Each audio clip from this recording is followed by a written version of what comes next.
વડોદરામાં પ્રાણીઓ વિરોધી અત્યાચાર વધી રહ્યા છે। શહેરના આજવા રોડ પાસે આવેલી પંચમ ડુપ્લેક્સ સોસાયટીની મહિલાઓએ કૂતરાના બચ્ચાઓને કોથળામાં નાખી અન્ય જગ્યાએ છોડી દેતા સંસ્થાઓએ ફરિયાદ કરી છે। વડોદરામાં પ્રાણીઓ વિરોધી અત્યાચાર વધી રહ્યા છે। શહેરના આજવા રોડ પાસે આવેલી પંચમ ડુપ્લેક્સ સોસાયટીની મહિલાઓએ કૂતરાના બચ્ચાઓને કોથળામાં નાખી અન્ય જગ્યાએ છોડી દેતા સંસ્થાએ ફરિયાદ નોંધાવી છે।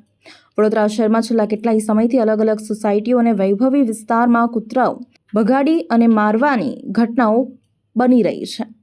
એક સમય હતો કે કૂતરા અને ગાય અને પક્ષીઓને ખવડાવ્યા વગર હિન્દુ સંસ્કૃતિમાં લોકો જમતા ન હતા, પરંતુ હવે કૂતરાને રોટલી ખવડાવવાની વાત તો દૂર રહી, પણ તેને પાણી પણ કોઈ પૂછતું નથી અને તેને રહેવા દેવા પણ કોઈ તૈયાર નથી। આવી જ ઘટના શહેરના આજવા રોડ ઉપર બની છે।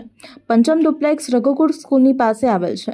ત્યાં સોસાયટીના સંપન્ન ઘરની મહિલાઓએ કૂતરાઓના બચ્ચાને કોથળામાં નાખીને ગાડીમાં લઈ જઈ અન્ય જગ્યાએ છોડી દેતા હડકંપ મચ્યો છે, જેને લઈને શહેરની સંસ્થા critic foundation, Darshana animal welfare તેમજ મેનકા ગાંધી સુધી આની રજૂઆત થતાં બાપોદ પોલીસે ફરિયાદ દાખલ કરવામાં આવી છે।